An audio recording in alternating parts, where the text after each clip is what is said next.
तीन जमिनीतल्या उपद्रव करणाऱ्या किडींची माहिती मी सांगणार आहे तुम्हाला. पहिली म्हणजे हुमणी, दुसरी म्हणजे तुमची गोगलगाय आणि तिसरी म्हणजे वाळवी.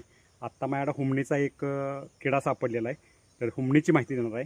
नंतरच्या व्हिडिओमध्ये तुम्हाला मी आपले वाळवी आणि हुमणीसाठी माहिती सांगतो. आता हा जो किडा दिसतोय बघा, हा माझ्या हातात तुम्हाला दाखवतो स्पष्टपणे.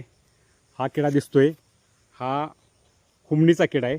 आता हा जर तुमचा वावरात शेतामध्ये जर 50 ते 60 मिलीमीटर पाऊस झाल्यानंतर हे कोश अवस्थेत असते. कोशावस्थेनं हा किड्यात रूपांतर होतं. किड्यातनं पुन्हा नंतर तो जमिनीच्या बाहेर येतो कोशातून आणि लिंबाचा पाला खात असतो.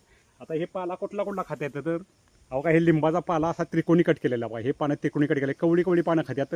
लिंबाचा एक खात्यात, बोरीचा एक खात्यात, चिंचेचा एक खात्यात, पिंपळाचा एक खात्यात आणि आईनाचा एक पाला खात्यात.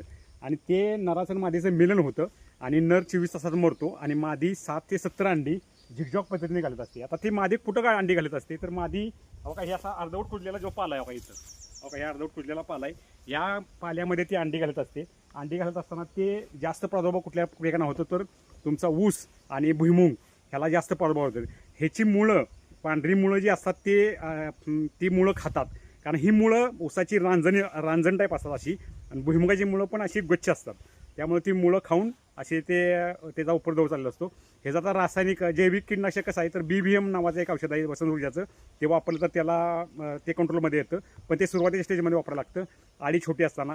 आणि रासायनिक जर प्रक्रिया करायची म्हटलं तर तुम्हाला मग क्लोरोसायपरमेथ्रिन म्हणजे हमला नावाचं एक औषध आहे, ते वापरून तुम्ही हे करू शकता, म्हणजे हुमणीचं कंट्रोल करू शकता. एक जैविक पद्धतीने हुमणी कंट्रोल करू शकता आणि दुसरं तुम्हाला रासायनिक पद्धतीने जे कंट्रोल करू शकता. हे दोन गोष्टी तुम्हाला सांगितल्या. आता ह्यात ऊसाचाच प्रादुर्भाव का होतो हुमणीचा तर तुमच्या खोडव्यामध्ये जास्त प्रादुर्भाव दिसतो. जर पाऊस कमी असेल तर हुमणीचा प्रादुर्भाव जास्त दिसतो. पाऊस जादा असेल तर हुमणीचा प्रादुर्भाव कमी दिसतो.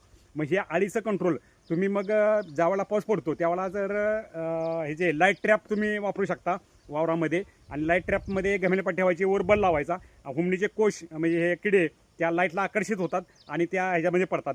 त्या गमेलपाटी टाकताना तुम्हाला जळकाईल टाका, पेट्रोल टाका किंवा क्लोराईल टाका. या पद्धतीचं औषध टाकलं तर ते किडे मरतात. हे हुमणीचं कंट्रोल असं करता येतं आपल्याला. अशा पद्धतीनं दोन्ही पद्धतीने तुम्हाला मी सांगितलेलं आहे.